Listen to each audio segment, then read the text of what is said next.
जोहार, मैं हूं आयुष कुमार और आप देख रहे हैं अबुआ दिशुम अबुआ राज। बड़ी खबर राजधानी रांची से आई है।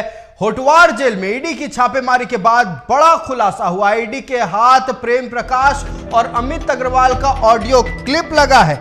आपको बता दें, इस ऑडियो क्लिप से जानकारी मिली है कि जेल से बड़ी साजिश रची जा रही थी। ईडी के अधिकारी को फंसाने की साजिश रची जा रही थी। ईडी के जांच अधिकारी को हटाने की साजिश रची जा रही थी। प्रेम प्रकाश पर यह सारे साजिश करने का आरोप लगा है। नक्सली हमला कराने की भी साजिश रची गई थी। बड़ी खबर रांची से है। ईडी की छापेमारी जब होटवार जेल में हुई, उसके बाद ईडी के हाथ कई अहम सुराग लगे और खुलासा यह हुआ कि जेल से बड़ी साजिश रची जा रही थी। ईडी के अधिकारी को फंसाने की साजिश रची जा रही थी। ईडी के जांच अधिकारी को हटाने की साजिश रची जा रही थी। प्रेम प्रकाश पर लगा है साजिश करने का आरोप। नक्सली हमला कराने की भी साजिश है।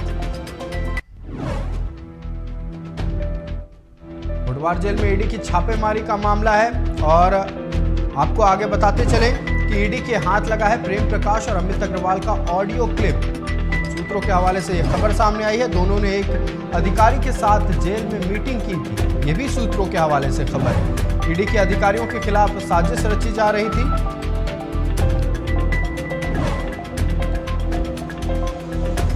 एक बड़े अधिकारी से मांगी गई थी मदद। बड़ी खबर सामने आई है। ईडी की छापेमारी जब होटवार जेल में हुई, उसके बाद कई अहम दस्तावेज हाथ लगे हैं। जांच के बाद ईडी बड़ी साजिश का कर सकती है पर्दाफाश। एक बड़ी साजिश रची जा रही थी जेल के अंदर से। ईडी होटवार जेल में लगे सीसीटीवी के फुटेज भी खंगाल रही है। इस पूरे प्रकरण की जानकारी केंद्र सरकार को भी दे दी गई है।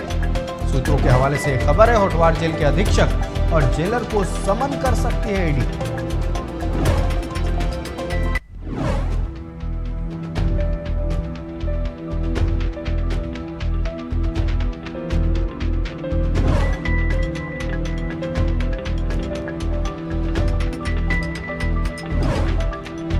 बड़ी खबर राजधानी रांची से। बीते दिन ईडी ने होटवार जेल में छापेमारी की थी और छापेमारी के दौरान प्रेम प्रकाश और अमित अग्रवाल का एक ऑडियो क्लिप हाथ लगा है। सूत्रों के हवाले से खबर आ रही है कि दोनों एक अधिकारी के साथ जेल में मीटिंग भी किए थे और एक बड़े पुलिस अधिकारी से मदद भी मांगी गई थी। जांच के बाद ईडी बड़ी साजिश का पर्दाफाश कर सकती है।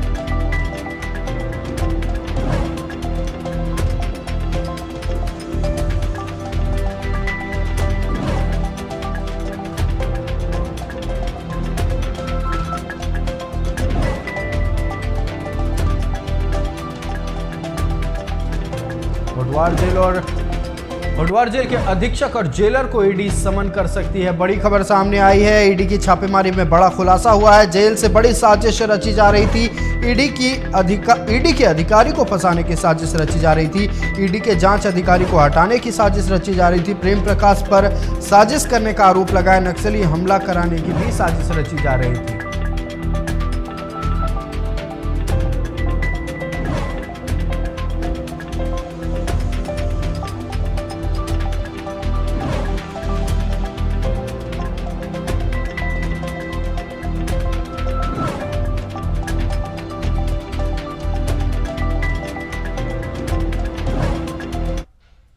और इसी खबर पर और भी जानकारी के साथ हमारे सहयोगी धनंजय मंडल लगातार हमारे साथ बने हुए हैं। धनंजय, एक बड़ा खुलासा हुआ है। ईडी ने होटवार जेल में छापेमारी की।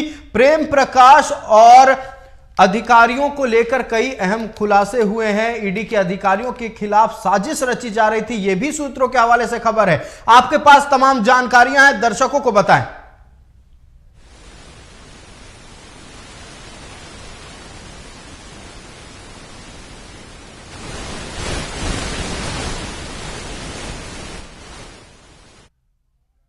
किया गया है ईडी पे फर्जी मुकदमे करा के फंसाने के आरोप में और कई राजनेता आपको बता दें कि हमारा संपर्क हमारे सहयोगी धनंजय से टूट गया। हम एक बार फिर उनसे जुड़ने की कोशिश करेंगे। होटवार जेल में ईडी की छापेमारी का मामला है और इस छापेमारी में कई अहम खुलासे हुए हैं।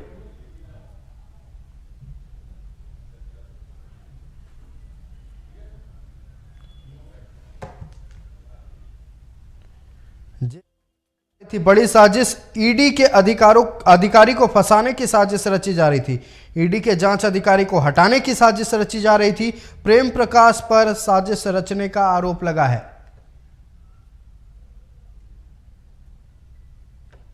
बड़ी खबर है राजधानी रांची से।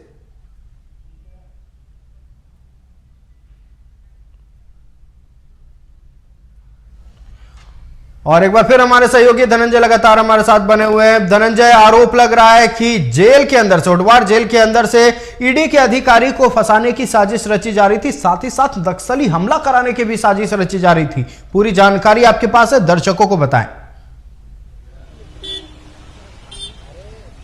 देखिए आयुष, मैं बताता हूं, प्रेम प्रकाश, अमित अग्रवाल सहित 1 दर्जन लोग आरोपी है। प्रदीप बागची, अफसर अली, सद्दाम हुसैन, इम्तियाज अहमद, तहलका खान, फैयाज खान, पूर्व रांची डीसी सवी रंजन, पूर्व राजस्व उप निरीक्षक बड़गाई भानु प्रताप साय, दिलीप घोष, राजेश राय, भरत प्रसाद, ये तमाम लोग हैं जो अवैध जमीन और अवैध खनन के मामले में ईडी ने गिरफ्तार करके जेल भेजा है। और इन अमित अग्रवाल और प्रेम प्रकाश 2 मुख्य सरगना है जो ईडी अधिकारियों को फंसाने की कोशिश की जा रही थी। इनके द्वारा क्या किया जाता है सुनिए। पहला एक सिलसिलेवार ढंग से हम लोगों को, दर्शकों को समझाने की कोशिश करेंगे। जब पहली बार उनको गिरफ्तारी की गई थी तो ईडी ने जेलर से मांगा था, बिरसा मुंडा जेलर से मांगा था कि प्रेम प्रकाश को फोन मुहैया कराया गया है, अमित अग्रवाल को फोन मुहैया कराया गया है, साथ ही साथ छवि रंजन के साथ उनका बातचीत भी कराया गया था जेल के अंदर में। तो उन तमाम सीसीटीवी फुटेज मांग की गई थी ईडी के द्वारा। ईडी को बार बार मांगने के बावजूद नहीं दिया। ईडी कोर्ट पहुंची, कोर्ट में परमिशन मिला, लेकिन ईडी को टूटा फूटा विजुअल दिया गया। उनके कहा गया कि मेरे पास फुटेज रिकॉर्ड नहीं है, डिलीट हो चुका है। तमाम चीज तब से ही शुरुआत होती है। फिर ईडी को पता चलता है कि इन लोगों के द्वारा जेल के अंदर सभी जितने आरोपी हैं आपस में बैठ के एक साजिश रच रही है। वो साजिश क्या है? साजिश यही था, ईडी के जो अधिकारी हैं उनको ST-SC एक्ट, महिलाओं को प्रताड़ित करने का, 2 महिला को, ऐसे महिला को तैयार किया गया था कि फर्जी तरीके से केस किया जाएगा। और राजनेता शामिल थे इसमें और कई अफसर लोग इसमें मिली भगत है। ये जैसे जानकारी मिलती, ये ईडी अधिकारी गृह मंत्रालय को सीधे रिपोर्ट करते हैं, मेल करते हैं। और ईडी जेल जाने से पहले पूरी तरीके से तैयार डाटा इकट्ठा कर लेती है और अपने वारंट ले लेती है। जब ईडी 5 बजे के आसपास कल शाम को पहुंचती है बिरसा मुंडा जेल, कुछ देर तक जेल में उनको रोक दिया जाता है। वेरीफाई करने के बाद जेल के अंदर जाते हैं। जेल के अंदर जाने के बाद जेल अधीक्षक की कार्यालय हो, जो कैदियों का वार्ड हो, वहां पे सीसीटीवी फुटेज, जो तमाम चीजों को खंगाला जाता है। कई दस्तावेज वहां पे इकट्ठा किया गया। जो पुख्ता जानकारी मिला था उससे हड़कंप मच गया पूरे प्रशासन से। पूरे झारखंड प्रशासनिक मोहल्ला में बिरसा मुंडा के जो जेलर, उनके अंदर पसीने छूट गए। पूछताछ की गई। पूछताछ करने के बाद वो सही तरीके से जवाब नहीं दे पाए। पूरे तरीके से रेकी किया गया, कुछ डिजिटल डिवाइस भी कलेक्ट किया गया। और यहां तक जानकारी आ रही, जो जेल अधीक्षक है उनको समन करने की कोशिश है। और जो तमाम जो पुख्ता सबूत ईडी को अगर मिले हैं, इससे यही जाहिर हो रहा कि कई और राजनेता और कई ब्यूरोक्रेट्स इसमें समन किए जा सकते हैं। अब आने वाले दिनों में ये देखने वाले बात होगा आयुष, किन किन लोगों की संलिप्तता थी, किन लोगों की संलिप्तता, किन नौकरशाहों की बदौलत वो बातचीत कर रहे थे, किन लोगों के कारण ईडी जेल के अंदर, बिरसा मुंडा के जेल के अंदर, जो सबसे बड़ा रांची में राजधानी में जेल स्थित है, और उस जेल में कैदियों को आपस में मिल के बात करना, फोन मुहैया कराना, कैदियों को जो गवाह है उस गवाह को बरगला कर ईडी के खिलाफ तैयार करना, महिलाओं को तैयार करना, इन तमाम चीजों साजिश रची जा रही थी जेल के अंदर से। आखिर जेल में ऐसे इतना बड़ा हथकंडे कैसे अपना रही है? जेलर के प्रशासन, जेल के अधीक्षक कहाँ है, या फिर उनके द्वारा या ऊपर अधिकारियों के मिली भगत से तमाम चीजों किए जा रही है? तो जैसे इन तमाम इनपुट्स मिलने के बाद जब ईडी पहुंची है तो हड़कंप मच गया। अब बहरहाल अब देखने वाली बात की, जो हमारे सोर्सेस, जो ईडी के अधिकारी है, उनके जो सोर्सेस से हमें जो जानकारी मिल रही है कि इनमें कई लोगों की संलिप्तता है, नौकरशाहों की संलिप्तता, राजनेताओं की संलिप्तता पाई गई है। और जो इनपुट्स मिले हैं, पक्का इनपुट्स मिलेंगे, गृह मंत्रालय को रिपोर्ट भी भेज दिया गया है। और साथ साथ ये जानकारी आ रही है कि कुछ दिनों में आप देखिएगा कि जमीन कारोबारी और खनन मामले में जो अभियुक्त अंदर में है, इनसे जो कई लोग हैं, चाहे साहिबगंज के खनन का मामला मान लें या सेना जमीन का अवैध तरीके से बेच दिया गया था, छवि रंजन हो या छवि रंजन और प्रेम प्रकाश अमित अग्रवाल तीनों का जो लिंक मिले थे, उन तमाम चीजों को लेके कई लोगों को हो सकता है समन जारी किया जाएगा।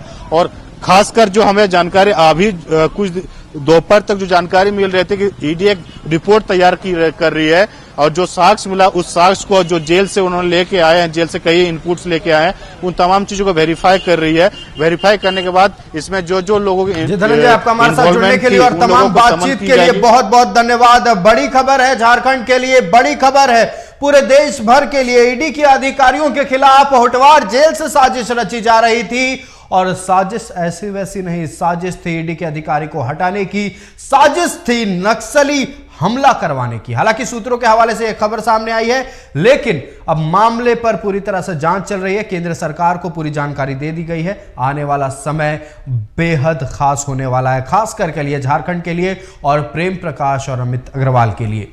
बहरहाल बढ़ते अगली खबर की ओर। धनबाद में कांग्रेस प्रखंड उपाध्यक्ष करण दुबे पर जानलेवा हमला किया गया। हथियार का भय दिखाकर जानलेवा हमला किया गया। कांग्रेस के जिला अध्यक्ष संतोष सिंह पर हमला करवाने का आरोप लगा है। संतोष सिंह के भाई पप्पू सिंह पर हमला करने का आरोप है। संतोष सिंह के पास फर्जी तरीके से हथियार रखने का आरोप है। संतोष सिंह पहले भी कई बार धमकी दे चुके हैं और ये बात करण दुबे कह रहे हैं। बरवड्डा थाना क्षेत्र का यह पूरा मामला है।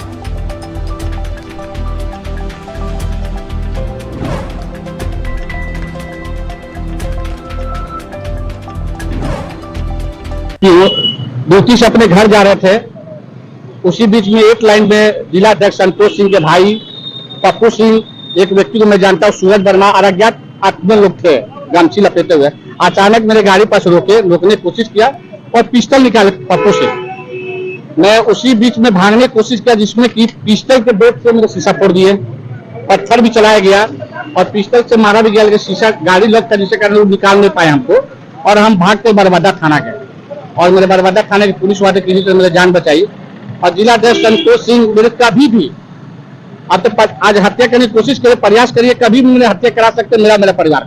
ऐसा क्यों? क्या ऐसा है कि वो आए दिन हम इससे कहते रहते हैं कि तुम अजय दुबे का समर्थन करो, दरई दुबे का समर्थन मत करो, दरई दुबे को टिकट नहीं मिलेगा, अजय दुबे को ही टिकट मिलेगा, अविनाश पांडे अजय दुबे का बिजनेस पार्टनर है, यही सब कह के हमको आए दिन बोलते रहते हैं। और आने वाला अभी कुछ दिन में प्रधानमंत्री मोदी आए तो एक ज्ञापन दिया था लोकसभा चुनाव को लेकर, उस ज्ञापन को देते हुए जिला अध्यक्ष संतोष सिंह ने देख लिया और मेरे मित्र के मोबाइल पे फोन कर मुझे भद्र भाषा जाति सूचक गाली देने का रिकॉर्डिंग मेरे पास है, आपको सुना सकता हूँ। और वो रिकॉर्डिंग को पाने के लिए मैं कहा था मैं आगे जाऊंगा, दिल्ली जाऊंगा, सोनिया गांधी राहुल गांधी से मिलूंगा कि जाति सूचक लोकसभा चुनाव में जिला अध्यक्ष के द्वारा दिया जा रहा है, ब्राह्मणों को गाली दिया जा रहा है, उसको मैं बोलूंगा और आपको पार्टी से निष्कासित करने का काम करूंगा। इसी के डर से कहीं न कहीं उनको इस बात का डर है कि हम जिला अध्यक्ष के पद से हमको हटाया जा सकता है, इसीलिए हम पे हमला कराया मेरे बातों को दबाने के लिए। वक्त है एक छोटे से ब्रेक का, जल्द लौटेंगे।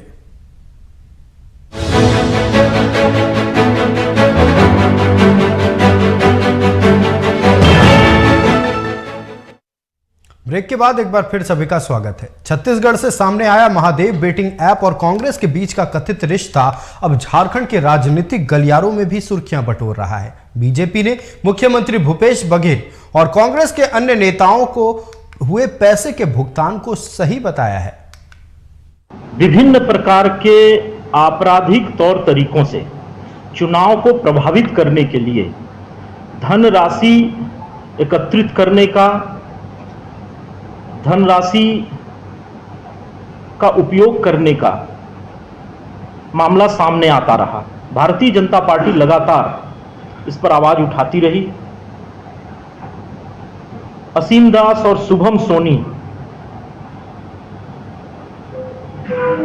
जो online betting app Mahadev app है, उसके उच्च पदाधिकारी थे और उनकी ईमेल और वॉइस मेल से यह स्पष्ट हुआ कि लगातार पिछले कई महीनों से छत्तीसगढ़ कांग्रेस के नेताओं एवं वहां के मुख्यमंत्री भूपेश बघेल जी को करोड़ों रुपए का भुगतान चुनाव के काम में पैसा लगाने की दृष्टि से। बीजेपी के राज्यसभा सांसद दीपक प्रकाश ने मौजूदा राज्य सरकार पर हमला बोला है। दीपक प्रकाश ने कहा कि राज्य में भ्रष्टाचार चरम पर है, साथ ही लॉ एंड ऑर्डर की धज्जियां उड़ी हुई है। वहीं जेल में बैठकर लोग ईडी को अपने रास्ते से हटाने की साजिश रच रहे हैं। जब से हेमंत सोरेन की सरकार आई है तब से लगातार कानून व्यवस्था चरमराई है। झारखंड में भ्रष्टाचार चरम सीमा पर है और केंद्र की जांच एजेंसियां जब इस पर अंकुश लगाना चाहती है, भ्रष्टाचारियों को कानून के हवाले करना चाहती है, तब हेमंत सोरेन की सरकार उन भ्रष्टाचारियों के साथ खड़ी है, उन भ्रष्ट नेताओं के साथ खड़ी है, भ्रष्ट अफसरों के साथ खड़ी है और भ्रष्ट बिचौलियों के साथ खड़ी होकर के आज हम कह सकते हैं कि ईडी के भी अफसरों पर जिस प्रकार से धमकी आ रही है, जिस प्रकार से षड्यंत्र रचा जा रहा है, उनकी जांच करने वाले अफसरों पर जान खतरे में है। इससे दुर्भाग्यपूर्ण क्या हो सकता है हेमंत सोरेन जी। धनबाद के बाद रांची में हुई गोलीबारी की घटना के बाद सूबे में लॉ एंड ऑर्डर को लेकर सरकार एक बार फिर विपक्ष के निशाने पर है। बीजेपी का हमला बढ़ने के बाद आलमगीर आलम और मिथिलेश ठाकुर मंत्री सरकार का बचाव करते दिख रहे हैं। ग्रामीण विकास मंत्री आलमगीर आलम ने कहा कि सरकार क्राइम को रोकने के लिए हर जरूरी कदम उठा रही है। मुख्यमंत्री हेमंत सोरेन खुद कई मीटिंग ले चुके हैं। वहीं पेयजल स्वच्छता मंत्री मिथिलेश ठाकुर ने अपराधियों के खिलाफ त्वरित कार्रवाई की जा रही है, उन पर गुंडा एक्ट लगाया जा रहा है, ऐसी बातें कही है। मिथिलेश ठाकुर ने यह भी कहा कि बीजेपी के सरकार में अपराध ज्यादा होते थे। सरकार क्राइम को रोकने के लिए हमेशा कोशिश कर रही है। एक बार नहीं कई बार मीटिंग भी माननीय मुख्यमंत्री सभी संबंधित विभाग के पदाधिकारी से भी करती है और इस तरह का क्राइम कैसे रोका जाए, पुनरावृत्ति नहीं हो, सरकार इसमें गंभीर है, कोशिश हमारी लगी है। अपराधियों का पूरी तरह से सफाया तो नहीं हो सकता, लेकिन जहां भी अपराधी अपराध करते हैं त्वरित कार्रवाई होती है और अपराधियों पर शिकंजा कसने के लिए बहुत सारी ऐसी अपराधियों पर गुंडा एक्ट लगाया जा रहा है, अपराधियों का पूरा इतिहास खंगाला जा रहा है, अपराधियों की संपत्ति जब्त की जा रही है, हर तरह की कार्रवाइयाँ हो रही हैं। अब जितने अपराध हम कहें कि 14 से 19 में हुए उनका आंकड़ा भी देख लीजिए और अभी इनका हमारी सरकार में हुई आंकड़ा निकाल लीजिए, अपराध कम हुए हैं पिछली सरकार। झारखंडी भाषा खतियान संघर्ष समिति के अध्यक्ष जयराम महतो धनबाद पहुंचे। यहां उन्होंने महुदा के पाथरगढ़िया पानी टंकी मैदान में बदलाव संकल्प महासभा के तहत जनसभा को संबोधित किया। यहां उन्होंने स्थानीय नीति को लेकर स्थानीय विधायकों पर निशाना साधा।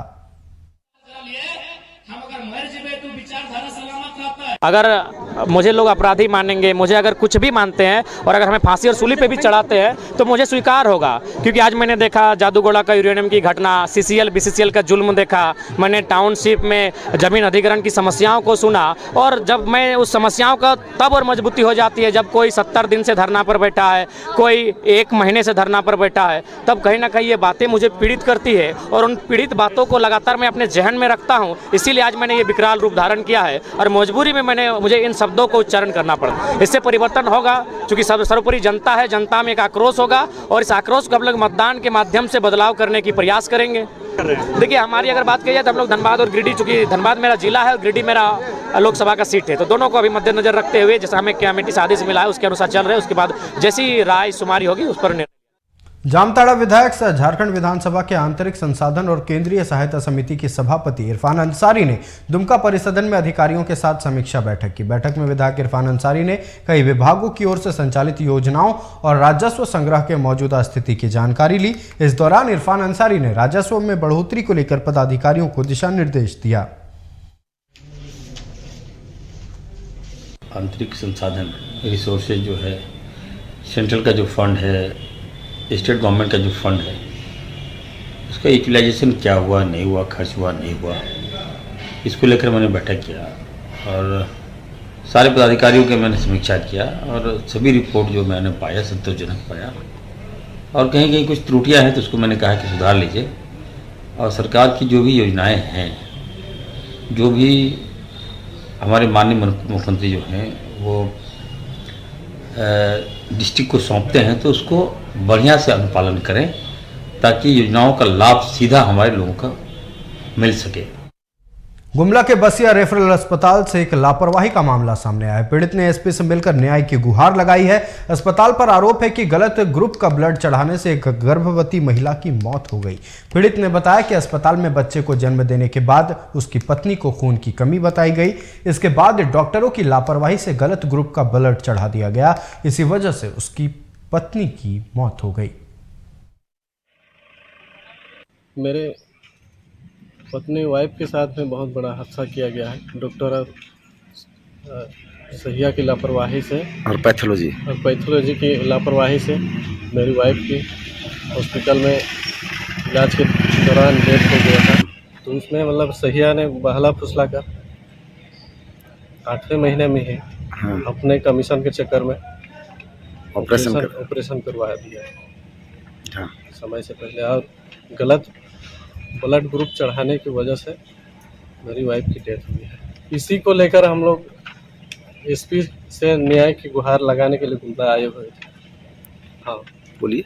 बसिया चक्कर का थाना का चक्कर काटते काटते हमको बहुत दिन हो गया। तो क्या बोले एसपी साहब? वहाँ से मतलब कुछ हमको नहीं मिला, न्याय कुछ नहीं मिला बसिया थाना से। जी हाँ। तब आज हम सोचे कि एसपी साहब के पास जाएंगे। एसपी साहब क्या बोले? मिलेगा न्याय बोले। आज के इस पेशकश में इतना ही। देश दुनिया और राज्य की तमाम खबरों के लिए देखते रहिए TV45 जोहार।